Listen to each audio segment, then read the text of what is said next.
kerja dari Jakbar untuk menabrak kamu sih Bang? Seperti kalian ketahui kan, rekan-rekan media tahu kan bahwa perkara Amar kan udah inkrah. Nah, petikan itu kan sama PH yang mewakili terdakwa kan udah menerima. Nah, kemudian tentu kejaksaan juga udah menerima rilis namanya, pemberitahuan resmi. Kemudian rutan kan pasti udah menerima. Nah, kemudian kan namanya sahnya eksekusi itu kan, sahnya keputusan dulu yang dikatakan ingkrah itu kan harus dieksekusi oleh jaksa. Nah, sejak itulah perubahan status Amar dari tahanan menjadi orang binaan. Jadi itulah kedatangan kita untuk berkoordinasi kapan akan diadakan eksekusi itu. Nah, hasil pertemuan kami tadi dengan bagian eksekusi Pak Andi Rianto, beliau mengatakan ya insya Allah minggu depan nanti beliau akan memberitahu harinya. Nah, nanti rekan wartawan juga pasti akan beritahu. Oh, nanti minggu depan nih Bang? Ya, rencananya begitu. Karena kan jaksa yang menangani perkara dulu itu kan udah pindah, dan satu kan tersangkut kasus yang itu kan, pasti rekan tahu lah semua. Nah, jadi kan ini ada penunjukan jaksa baru untuk melakukan eksekusi.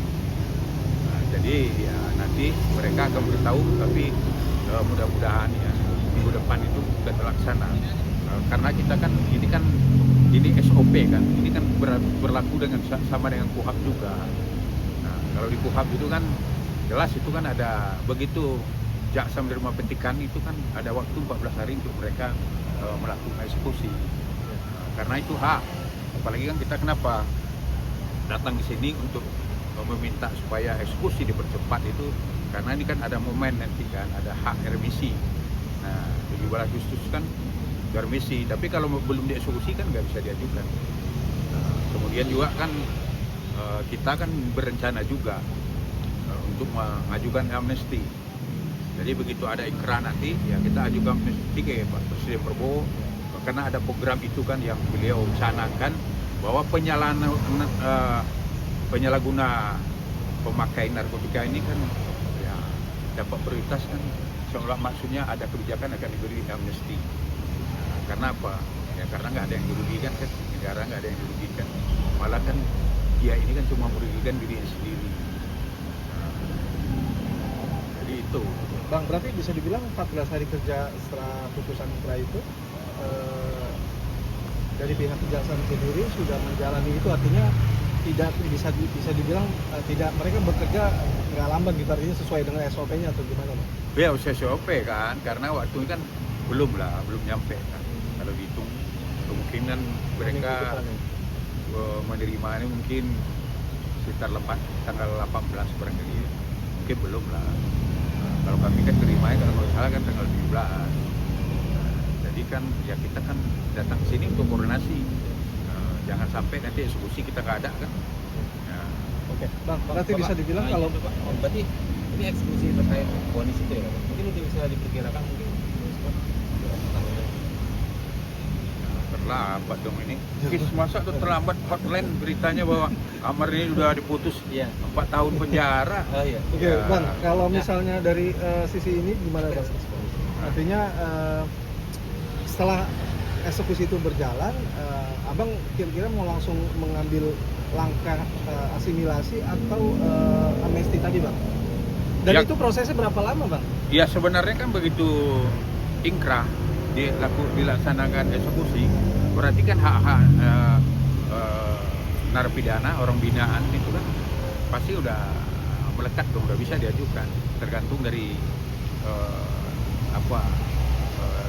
terpidananya.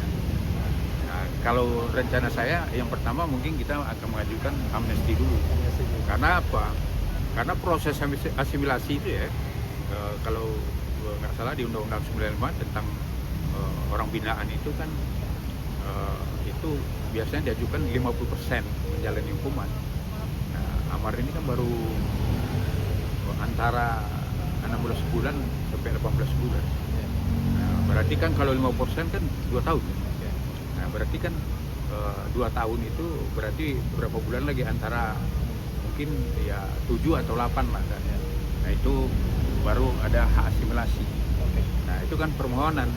Ya, permohonan kan bukan langsung Ya. dilaksanakan, itu enggak diajukan dulu. Nah, kan banyak lagi yang harus di asesmen oleh timnya lapas kan, di Mapas, Kementerian Mapas. Oke, Bang, amnesti itu kan artinya yang dari presiden gitu ya, Bang. Artinya kalau Abang kemarin sempat bilang bahwa kemungkinan kalau ngelihat permohonan secara formalnya gitu si Amar akan keluar mungkin akhir tahun ini. Tapi kalau amnesti kan bisa langsung Bisa. detik itu langsung putusan langsung keluar, artinya nggak menunggu Desember dong. Betul. Ya kalau ya berdoa lah kita semua kan. Apabila amnesti dikabulkan berarti kan begitu ya kita menerima surat itu, amnesti itu dari presiden melalui Kementerian Imapas, ya otomatis kan ya itu kan bisa dilakukan untuk dilaksanakan apa isinya. Kalau mungkin dikabulkan ya pasti kan dia harus dikeluarkan kan gitu. Berarti artinya memang Abang yakin, optimis bahwa Amar bisa menempuh dari amnesti ini untuk bisa langsung segera bebas tanpa ada persyaratan tertentu lagi, Bang. Ya kalau kita lihat dari kebijakan Pak Presiden kan jelas di situ kan. Beliau mengatakan kan bahwa penyalahgunaan narkotika, ya sekarang pemerintah kan ada problem, Pak. Problemnya satu di kapasitas. Kapasitas lembaga ini kan yang tahanan penyalahgunaan narkotika ini kan sampai 44.000, Pak. Nah, dari hitungan makan aja ini udah 2 triliun setahun. Nah, padahal kan mereka ini kan udah pasti kan di dalam itu mereka nggak ada manfaatnya. Iya. Kemudian juga mereka nggak ada yang dirugiin kok. Sedang koruptor aja ya masih ada dikasih asimilasi. Ya kan banyak. Nah, kemudian juga kan kalau Pak Presiden udah mengatakan bahwa ada kebijakan beliau, ya itu kita coba kan. Mudah-mudahan kan ya dikabulkan. Nah, apalagi ini kan diatur kan, hak kan. Kenapa kita nggak memanfaatkan? Berarti kemungkinan bukan akhir tahun, Bang, berarti sebelum akhir tahun sudah dinyatakan bebas. Artinya kalau amnestinya sudah dikabulkan sama presiden, berarti akan kemungkinan peluang Amar Zoni untuk bebas lebih cepat atau lebih besar ya, Bang? Ya kalau sesuai aturan, ya kan bisa dong kalau dikabulkan. Ya tergantung lagi, yang penting kita ini PH mengusahakan hak-haknya Amar ini ya kita perjuangkan kan gitu. Masalah dikabulkan tidak dikabulkan itu kan haknya yang memberikan. Dalam ini kan kalau amnesti ya presiden. Diprediksi kapan nih, Pak? Kira-kira, Bang? Akhir bulan apa kemungkinan Amar Zoni ini akan bebas? Diprediksinya aja dulu. Ya diprediksi kalau sesuai aturan yang kita tengok, ya itu kan ada hak hak amnesti bisa aja kalau dikabulkan bisa tiba-tiba kan. Nah kemudian kalau asimilasi, nah itu kan biasanya itu ya 50% menjalani hukuman. Nah, ya kan kemudian ada lagi PB nanti namanya, bebas bersyarat. Nah ini semua kan demi klien kan, tugas kita kan sebagai PH kan sesuai dengan kuasa kan itu akan kita lakukan. Pak John, pas SOP datang ke sini tadi dari Pisang ke Kejari ini apa, Bang? Dengan Abang mendatangi Oh bukan ada SOP, tidak ada SOP. Itu hak saya datang ke sini mempertanyakan. Oke. Ya kalau SOP nggak ada. Nah, tapi apa jadi pertemuan Abang tadi? Ya pertemuan memuaskan karena mereka juga udah menerima petikan itu. Nah itulah yang akan diusahakan ya minggu depan. Berarti kan ya menurut saya kan pelayanan yang baik juga. Kooperatif lah ya, Bang. Ya bukan kooperatif, mereka pasti menghargai KUHAP kan. Kita undang-undang hukum acara. Oke. Mungkin terakhir ketemu sama Amar kapan, Bang? Oh hari Kamis. Kondisinya saat ini seperti apa? Wah, alhamdulillah kan ya sangat sehat sekarang dia. Dan penampilan juga udah bersih. Ya mungkin dia udah lama mempersiapkan diri untuk dia keluar nanti dia bisa beraktivitas kembali. Ya pasti ke dunianya lagi kan, ke seniman. Bang, mungkin ada hal-hal yang positif mungkin Bang yang dilakukan sama Amar yang bisa mendorong untuk kemungkinan terkabul kebebasannya. Ya kalau positif udah banyak ya. Sejak dia masuk rutan itu pertama dia rajin beribadah. Nah dalam ini kan dia dipercaya untuk jadi humas di masjid. Kemudian panggilannya di sana Pak Kiai. Kemudian dia olahraga rajin. Kemudian selama bulan puasa juga dia khatam Al-Quran. Udah 3 kali dia sampai. Ya banyaklah dia lebih banyak membaca buku-buku tentang agama. Ya itu nanti kan pasti menurut kami lapas pasti kan akan menengok potensial dia juga kan. Contoh yang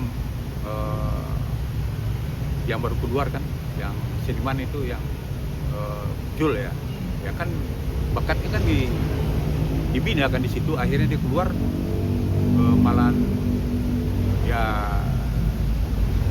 dipentaskan lagi ya sebelum dia keluar. Nah itu kan menunjukkan bahwa yang harus dipaham nih, lapas itu beda dengan rutan. Kalau lapas itu kan lembaga pemasyarakatan, lebih banyak pembinaan daripada ditahan di dalam sel. Keterampilan, rohani, jasmani, olahraga. Jadi dia kalau di rutan itu, di lembaga masyarakat itu dia nggak waktunya ditahan itu cuma jam tidur aja. Jam 4 dia udah olahraga, sholat, dan siangnya keterampilan ya untuk dia kembali supaya dia di luarnya sifatnya pendidikan lah, nggak ada sifat lagi untuk kalau di tahanan kan beda ya kan, apalagi dengan kepolisian sembahyang Jumat itu susah karena kan dia semua ditahan di dalam sel aja digepok. Tapi kalau udah di lembaga itu enggak, biasanya digembok paling malam ya kan, udah Lebih islami saat ini ya Bang ya. alhamdulillah ya sangat islami sekali. Bang, ini ada omongan gak sih dari Ahmad Zaki sendiri ketika nanti bebas dari penjara, hal yang paling dia inginkan dia lakukan pertama itu apa sih mungkin setelah nanti akhirnya dia bebas? Ya pertama pasti dia ya mengunjungi keluarganya ya, pasti anak-anaknya.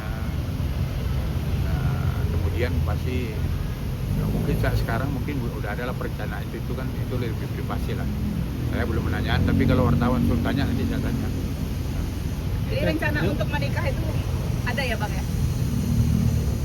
Ya kalau itu kan udah privasi juga, saya kan nggak mungkin. Ya tapi kan wah rekan-rekan wartawan tuh pasti bagaimana hubungannya nanti kan bisa berpendapat sendiri gitu aja. Bang, sejauh ini mungkin Amar sendiri menanyakan kondisi anak seperti apa? Mantaunya dari siapa, Bang? Mantaunya dari mana? Ya kalau sebelum mantan istri menikah kan dia kan lebih memantau ke mantan istrinya kan. Kalau sekarang mungkin malah membantu barangkali, nggak sebebas dulu lah. Kalau dulu kan waktu mantan istrinya masih single ya kan bisa dong komunikasi. Dan Amar kalau di rutan itu kan dia kan sulit ya, paling kan kemanusiaan aja, ada petugas yang punya handphone dipinjamkan. Kan kalau untuk pakai handphone sendiri kan nggak boleh.